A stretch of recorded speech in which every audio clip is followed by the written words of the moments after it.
We're at the IQPC Autonomous Truck Conference in Detroit. Joining me right now is Josh Switkes, the founder and CEO of a company called Peloton Technologies. I've never heard of the company before, I have to confess, Josh. So tell us, what's it all about? Yeah, so Peloton is a startup company based out of California. We're fairly new and we're focused on truck platooning. So what we do is we connect a pair of trucks together electronically using vehicle-to-vehicle communication and vehicle-to-cloud communication. So for vehicle-to-vehicle, we communicate directly between a pair of trucks, so the truck and back can automatically react to whatever the front truck is doing. If the front truck accelerates, it's accelerating right along with it. If the rear truck accelerates, if the front truck applies the brakes, the rear truck applies the brakes at virtually the same time. So we can dramatically improve safety and move the trucks closer together than what's normally safe. And when they're close together, they're drafting one another and they save a tremendous amount of fuel. Do you have to work directly with the truck manufacturers to incorporate this technology? Is it even possible to retrofit? So we're going down both paths, a retrofit and an OEM solution.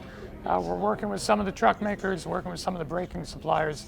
One of our investors is Volvo Group, so Volvo Trucks and Mack Trucks. But we're not exclusive to them. We're planning to make a system that works across all the truck makers so that fleets who buy trucks from multiple truck makers can apply it to their whole fleet.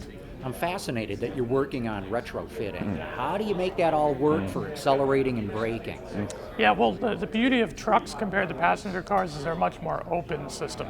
So in a passenger car, retrofit cruise control or adaptive cruise control system would be a real challenge. I would not undertake that.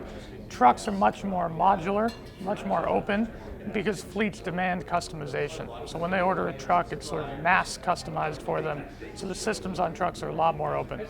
So it still requires support from truck makers and braking suppliers, but it's doable. When might we see this in the marketplace? So we have our system up and running on prototype trucks, driving around on highways, on test tracks. We've done fuel economy tests with a major fleet, with the U.S. Department of Energy and with the U.S. Department of Transportation. Right now we're moving towards a small fleet deployment early next year. And this will be a small number of trucks, but in a fleet with their drivers, their trucks on their routes. And then we move towards the production system about a year later. What kind of cost might this add to a truck? So we're pricing it in a way that we found very attractive to fleets. So we charge them a relatively low upfront cost. So think of it a little bit like buying a cell phone. You pay a little bit upfront, but then we charge per mile when they're platooning.